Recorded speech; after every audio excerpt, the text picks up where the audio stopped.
Vishwanathan Anand, of course.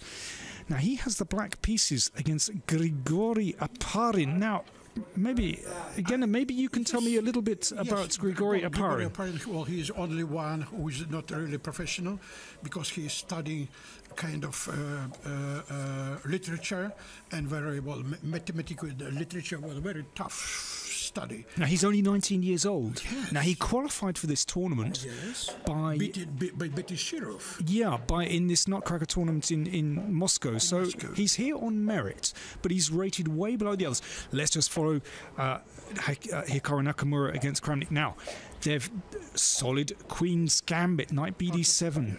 Yeah.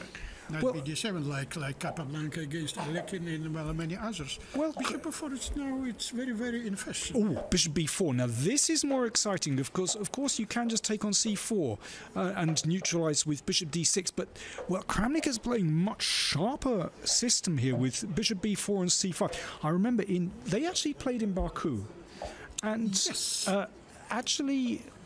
Kramnik also played a Queen's Gambit main line and neutralised Hikaru completely. But this is much sharper. That's kind of the motifs of Rogozin defense as well. And so Bishop in F4, there are some advantages, but also disadvantages, because the queen side for white is not so, Black has a freer hand because, of course, there's no pin with the bishop on G5. I wonder, is Hikaru contemplating castling queenside? Let's see. This is a big moment. Will Hikaru go queenside? Oh no, more conservative. Bishop E2. Exactly. Oh, a little. I'm afraid I have a tinge of disappointment. Right. Knight E4 or D takes you. Knight E4. Knight E4. Yeah. Okay, looks very comfortable for white. Of course, rook's in the middle. Rook D1. Well, the next moves of white we can expect it.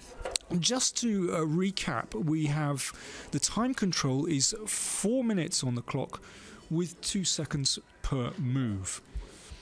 Only 2 seconds? I believe so. What do you think of that decision of Vlad to give up his bishop? Well, it looks natural, and then take on C4 and to play for the weak pawn on C3. However, I have a feeling, Danny, that white prefers, the computer prefers white, because computer likes 2 bishops somehow.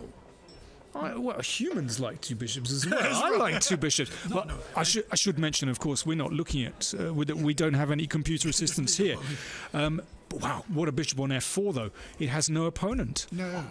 But however, I prefer black because it's much easier to play this position with black. I see the other, rook D1, it's understandable. Bishop B7, rook C8, and where's white's playing?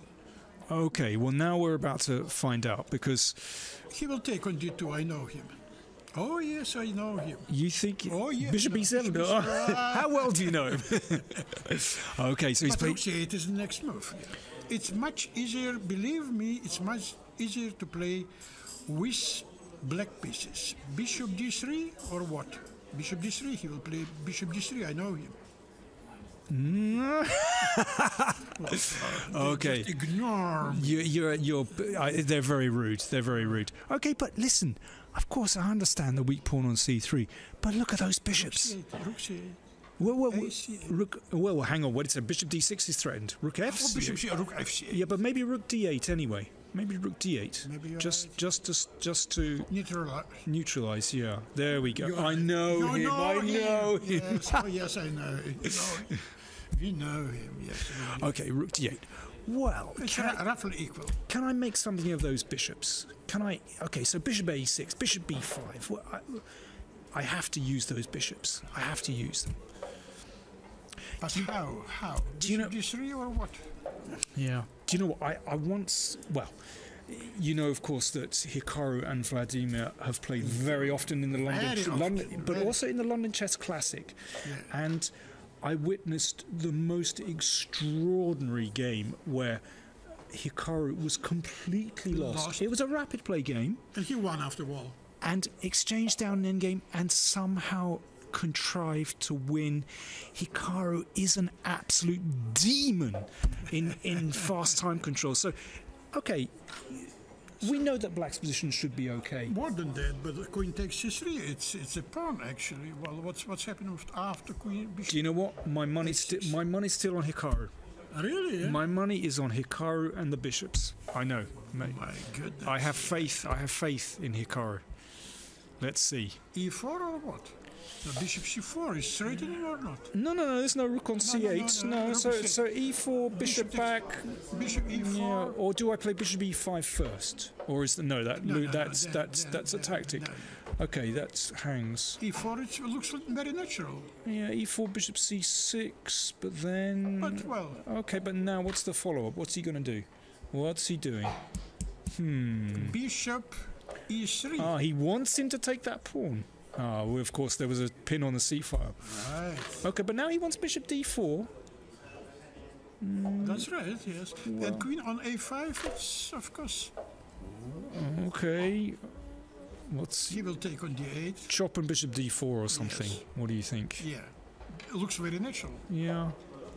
I mean, ooh, Hikaru. Oh, interesting.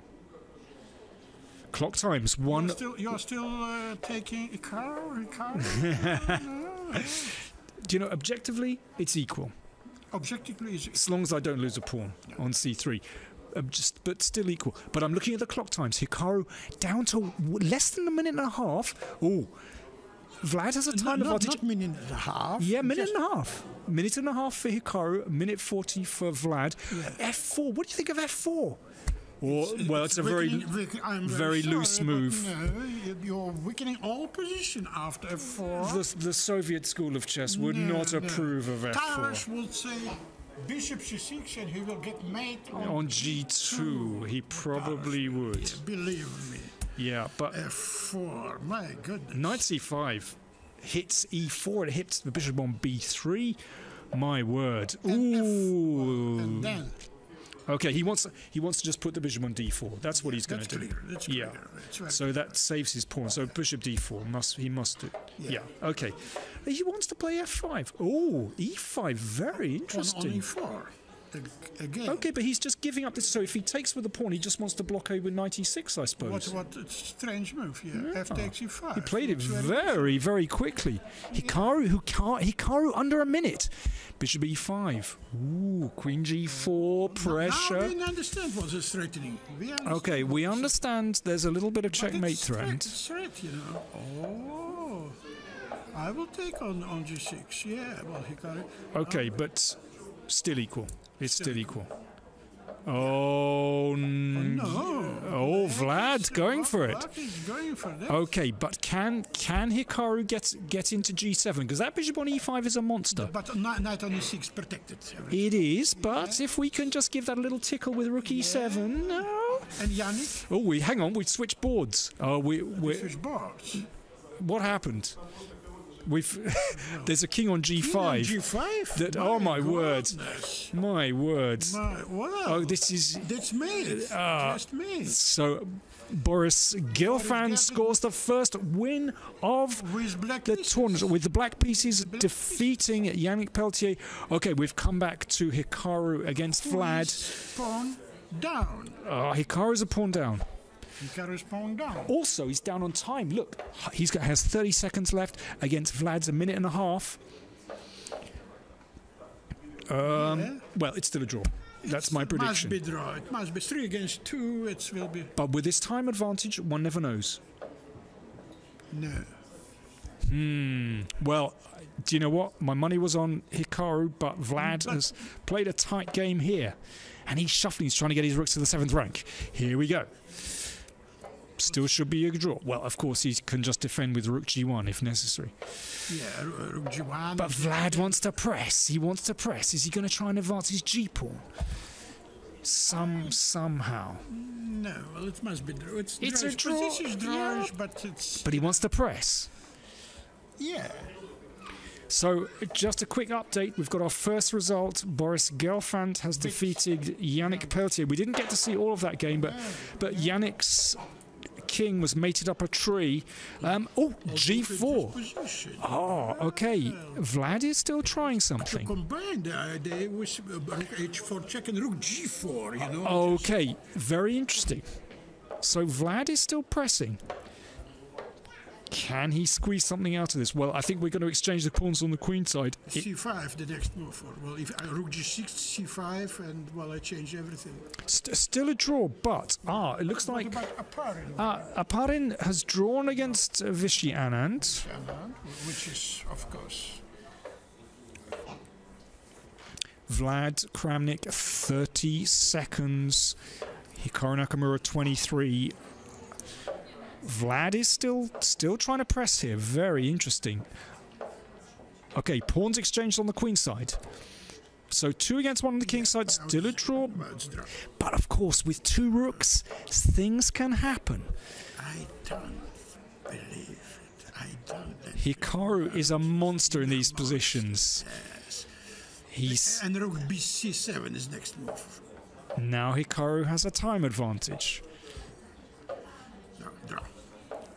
Well, it should be a draw, but it's a draw. It's very draw. Yeah. Now, well, Vladimir has no time anymore. Yeah. Let's see. The pawns are coming. Here we go. Here we go. Vlad's still trying. His king is crawling up the board. G4, very committal move. Very committal. Oh, Vlad playing quite conservatively, trading pawns. I'm surprised at that move. Ooh, the rooks are split. That looks weird to me.